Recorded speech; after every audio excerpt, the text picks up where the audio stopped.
भगवान और बड़े होते हैं। भोलेनाथ को पता चला कि प्रभु आए हैं। देव देव महादेव भूतात्मन भूत भावना नमावेश मीशान निर्वाण रूपम विभुव्याघ्रम ब्रह्म वेद स्वरूपम निजम निर्गुणा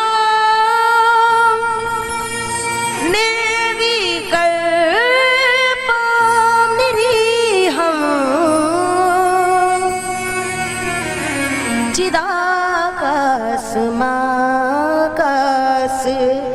वासम भजे हम। भगवान भोलेनाथ दौड़ करके आए कि हर अवतार का दर्शन करता हूँ, इस स्वरूप का दर्शन कैसे नहीं करूंगा। तो थोड़ा सा वेश बदल दिए। देखो हमारे भोलेनाथ बताते हैं कि जहां पर जैसा स्थान हो थोड़ा सा अपने रूप को उस हिसाब से बना लेना चाहिए। भोलेनाथ को लगा अगर मैं वास्तविक रूप में पहुंचूंगा तो ये सांप बिच्छू दुनिया भर के जितने भी हमारे चेले चपाटी हैं इनसे सब डर जाएंगे, इसलिए थोड़ा सा रूप बदलते हैं। मिलके जयकार लगाएं, बोलिए शंकर भगवान की जय। भगवान का दर्शन करने के लिए जोगी बाबा के रूप में भोलेनाथ चले। कैलाश से अलख निरंजन की आवाज लगाते हुए मेरा शिव चला है और गोकुल में नंदराय जी के द्वार पर पहुंचे हैं और माँ को आवाज लगाए और फिर कहते हैं री मैया तोरे द्वारे ए यशोदा तोरे द्वारे एक बाला जोगिया प्राण धन राधा वल्लभ प्यारो वृंदावन युगल प्रेम धनु प्रिय सखी जन। प्राण धन राधा वल्लभ भगवान भोलेनाथ पहुंचे। माँ आई, बहुत दूर कैलाश से आ रहे हैं, भजन कर रहे थे, सुना आपके यहाँ लाला हुआ है तो मन में विचार आया कुछ आशीष हम भी दे आए।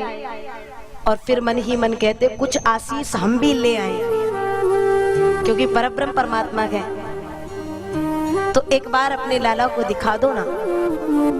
माँ ने जैसे ही सुना तो भोलेनाथ कितना भी ये सांप बिच्छू और कातरों को अपने से दूर करें लेकिन एक ना एक चेला चपाटी तो रह ही जाएगा। भगवान भोलेनाथ की नाक में एक कातर डोल रही है। अब माँ ने देखा तो कहती है ए जोगी बाबा सुनो, तुम आए बड़ी कृपा की लेकिन हम तुम्हारे ऊपर कृपा करने वाले नहीं हैं। कहे कि हमारे लाला तो वो फोटो में भी अगर कोई सांप बिच्छू देख ले तो बड़ी जोर से डर जाए और तुम्हारे तो साक्षात सामने से नाक में कातर डोल रही है, देख के कितना डर जाएगा। नहीं करा सकती दर्शन। भोलेनाथ ने कहा देख मैया जोगी बड़े हठी होते हैं, मान जा बिना दर्शन के जाने वाला नहीं हूं, यही धूनी रमा के धूनी यही रमाऊं रे। माँ ने कहा तो हमने कब कही कि तुम जाओ, यहीं बैठो आराम से भोजन प्रसादी पाओ, लेकिन बस लाला का दर्शन नहीं कराएंगे। भोलेनाथ कहते कभी तो लाला को बाहर लेके आएगी कि नहीं कि अंदर ही रखेगी, और जब लेके आएगी उसी पल उसी क्षण दर्शन कर लूंगा। बोले सुनो जोगी बाबा, तुम्हें लगता है आज तक जोगी हट देखी है, ये तिरिया हट नहीं देखी है। लगता है किसी तिरिया से अभी पाला नहीं पड़ा है। तो सुनो ये नंद महल है, नंद महल, यहाँ कोई एक द्वार नहीं है, अनेकानेक द्वार हैं। इस द्वार में बैठो, किसी और द्वार से ले जाऊंगी लाला को। अब बाबा ने बोला मतलब ठान लिए तूने कि दर्शन नहीं कराएगी? बिल्कुल नहीं। तो हम जाएं? किन्ने कही कि तुम जाओ, यहीं विराजो, प्रसादी पाओ। अब भोलेनाथ को अंदर ही अंदर बड़ा क्रोध आ रहा है, लेकिन कहे तो क्या कहे, पलट गए। भोलेनाथ चल दिए, लेकिन ठान लिए हैं कि बिना दर्शन के नहीं जाऊंगा। और देखो, जब हमारे जीवन में हमारे भाव की तीव्र जिज्ञासा उमड़ेगी, जागेगी, तो क्या होगा? भगवान अंदर विराजमान है, पता चला भोलेनाथ आए हैं और बिना दर्शन के चले गए हैं। भगवान ने रोना प्रारंभ किया और प्रभु ऐसा रोए, किसी के शांत कराने से रोहिणी जी, यशोदा जी, नंद बाबा परेशान हो गए। गोपियों ने कहा, ए नंदरानी जी, लगता है इतने लोग आए हैं, उन्हीं लोगन में ते काऊ की नजर लग गई है। हाँ, कल तक तो ठीक था, आज ही गड़बड़ हुआ है। तो आज प्रातः से तुम्हारे यहाँ कोई आया? हाँ, वैसे तो कोई नहीं आया था। हाँ, एक वो हठी जोगी आया था। बस मैया, वही जोगी कोई टोना टुटका कर गया दिखे। कौन सी दिशा को गयो है? वह दिशा को गयो है। और गोपियां दौड़ पड़ी सरकार। मार्ग में भोले बाबा एक वृक्ष की छाया में बैठे हैं।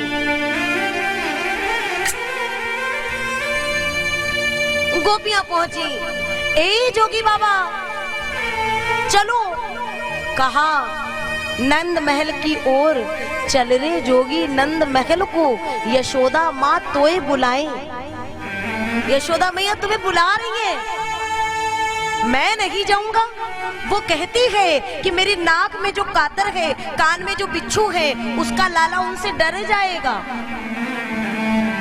अरे वाह, मैया को पता नहीं है कि जिस लाला की वो बात कर रही है ना, वो सांप बिच्छू क्या हो सकते हैं उसके लिए, जो 1000 फनों वाले शेष नाग पे शयन करता हो, उसके लिए सांप बिच्छू क्या होंगे? मैं नहीं जाने वाला। गोपी ने कहा, माँ बुला रही है। और सुनो ना जोगी बाबा, लाला बड़ी जोर जोर से रो रहे हैं। भगवान का रोना सुन करके भोलेनाथ से रहा नहीं गया, दौड़ पड़े। जैसे ही द्वार पे पहुंचे, गोपी भीतर गई, जल्दी चलो। और माँ लाला को गोद में लेके आई। देखो, पहले सीधे सीधे बात निपट जाती, लेकिन पहले दर्शन की बात थी और अब गोद में लेके आई और बड़ी जोर से लाला रो रहे हैं। जोगी बाबा ने कहा, ला मेरी गोद में दे दे। गोद में अब देना तो पड़ेगा। कपकपाते हुए हाथों से माँ ने गोद में दिया और जैसे ही लिए ना, गोद में जाते ही तो मेरा सावल सरकार खिलखिला करके हंस दिया। हंस पड़ा गोविंद।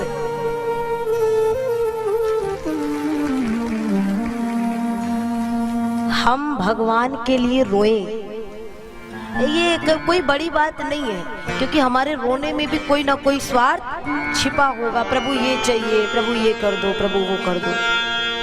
भक्ति तो तब सार्थक है जब भगवान किसी भक्त के लिए रो पड़े, रो के भगवान उस भक्त को खोजे। माँ ने जैसे ही देखा, लाओ लाओ जोगी बाबा मुझे दे दो, अब लाला मेरा ठीक है। और जैसे ही लाओ लाओ किया और गोद में लिया, तो वैसे ही लाला पूर्ववत बड़ी जोर जोर से पुनः रोने लगे। फिर जोगी बाबा को दिया, हंसने लगे। ए जोगी, तू तो बहुत बड़ा जादूगर दिखे। मेरा लाला मेरी गोद में आता है तो रोता है। माँ की गोद में लाला पहुंचे, कहीं से भी तो हंसेगा, लेकिन कौन सा टुटका किया है जो मेरी गोद में आता है तो रोता है और तेरी गोद में आता है तो हंसता है। बाबा ने कहा, तो क्या चाहती हो? बोले, हम इतना ही चाहते हैं कि हमारे लाला कभी रोए ना। तो सुनो मैया, अपने महल में, नंद महल में मेरे नाम का एक मंदिर बनवा दो, और ऐसे स्थान पे मंदिर बनवाओ कि जहाँ लाला कोई स्नान जब कराओ तो वो स्नान वाला जल मेरे ऊपर से होते हुए गुजरे। माँ ने इस बात को स्वीकार कर लिया तो तेरा लला कभी रोएगा नहीं। और वही भगवान जो शिव जी वहां विराजे, उन्हीं का नाम हुआ नंदेश्वर महादेव। बोलिए नंदेश्वर महादेव की जय। भगवान ने बड़े प्रेम से आनंद से प्रभु का दर्शन पाया है, वहां से विदा लिए वापस गए। बाद में सक्तासुर के रूप में जो दैत्य आया है उसका उद्धार किया।